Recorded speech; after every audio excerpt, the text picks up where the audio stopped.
मित्रों, आज मैं महर्षि देवरावा बाबा के बारे में कुछ बताने जा रहा हूँ, जो मेरे साथ एक सत्य घटना के रूप में हुआ था और ये बात मैं भूलता नहीं। देवरावा बाबा को आप लोग करीब करीब सभी लोग जानते होंगे कि ये महापुरुष थे और ये उत्तर प्रदेश के देवरिया ज़िले में मई चौराहा के पास सरजू नदी के करीब निकट मचान बनाकर रहते थे। इनसे मिलने के लिए बड़े बड़े नेता और बड़े बड़े अधिकारी जाते थे बाबा का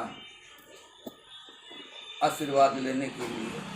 वहाँ भीड़ बहुत होती थी, मैं भी सुना और मैं वहाँ पर अकेले ही गया। देखिए, संजोग की बात कि मैं पहुँचा तो रात का समय था, मेरी कोई जान पहचान नहीं और कुछ लोगों से मैंने पूछा तो बताया कि यहाँ सभी 2 किलोमीटर दूर उजाला है, जहाँ घंटा बजने की आवाज़ आ रही है। वहाँ पर साधु लोग रहते हैं और देवरावा बाबा जो है अकेले रहते हैं वहाँ नदी किनारे। वहाँ कोई रात में जाता नहीं। मैंने कहा ठीक है, अब तो आ गए हैं, कहीं रात गुजारना है। और रात गुजारने के उद्देश्य से और कुछ मन में ये भी था कि जो साधु संत वगैरह होंगे तो उनके साथ बैठकर हम कुछ बात करेंगे, कुछ ज्ञान की बातें सीखेंगे। मैं सीधे एक खेतों के रास्ते, गेहूं कटा हुआ था, उजाली रात थी, इतनी काफ़ी उजाली रात की कुछ भी सामने स्पष्ट दिखाई दे रहा था। मैं सीधे वहाँ पहुँचा।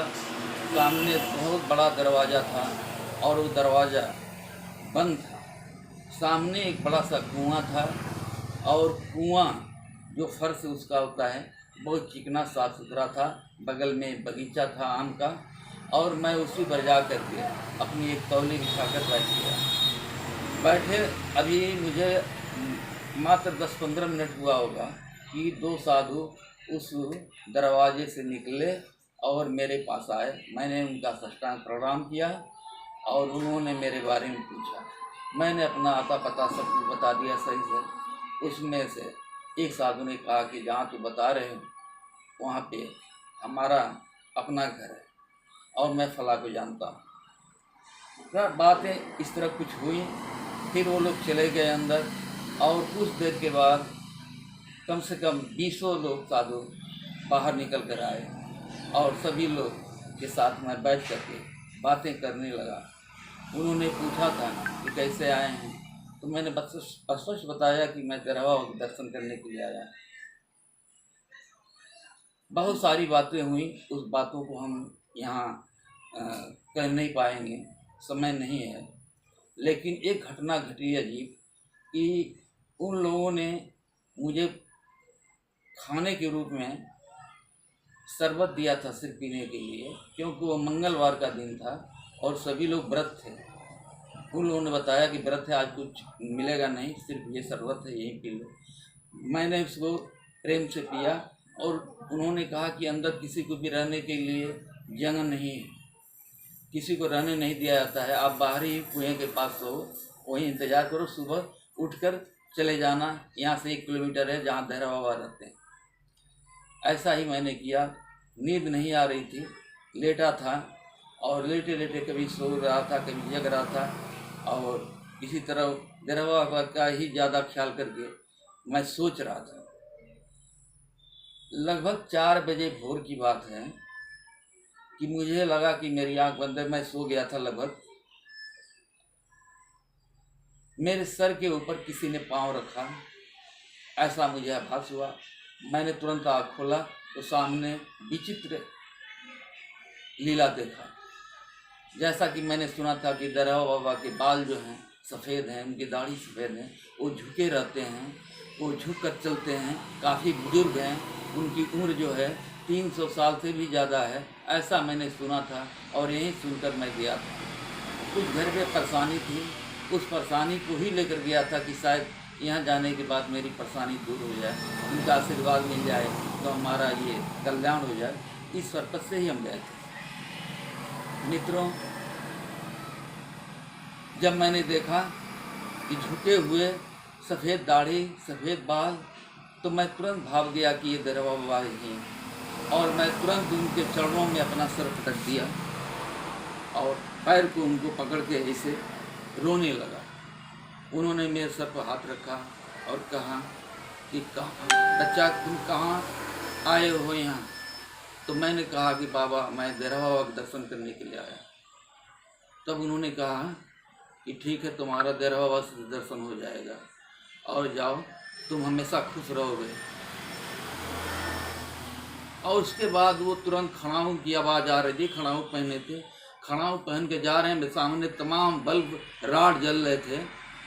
इतना काफ़ी उजाली रात थी मैं कि जो हमें आधा किलोमीटर तक दिखाई दे रहा था, लेकिन मात्र 10-15 कदम जाने के बाद ही वो अंतर ध्यान हो गया।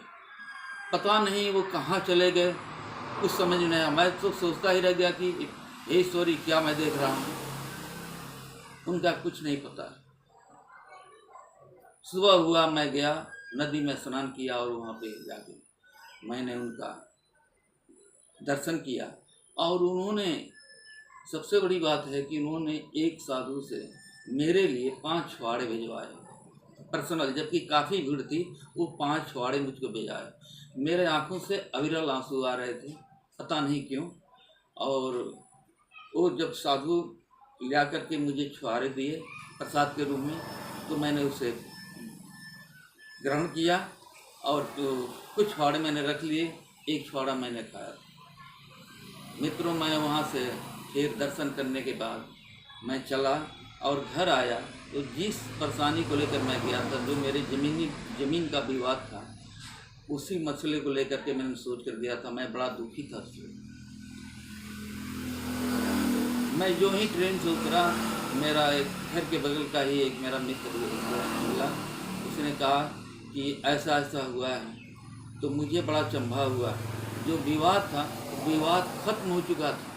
वो दूसरे ही दिन यानी जो झगड़ा था ज़मीन का, वो समाप्त हो चुका था। तब से मैंने भैरव बाबा को भूलता नहीं हूँ और हमेशा उनकी याद आती है। और ये कहानी, इस तरह की कहानियाँ बहुत मैंने सुना है। अब उस सारी कहानियों को तो मैं बता नहीं पाऊँगा, समय नहीं है, ध्यान देना है। लेकिन ये अपनी आप बीती कहानी थी, मैंने आपसे शेयर किया। ये कहानी आपको कैसी लगी ज़रूर बताएंगे, और कमेंट में जो कुछ भी आपको कहना है ज़रूर कहेंगे। और लाइक सब्सक्राइब तो आप करते ही हैं, इसमें कोई आपका ये नहीं है। मैं आप सभी मित्रों से बहुत खुश हूँ और ये कहानी समाप्त हो गई। बस, धन्यवाद।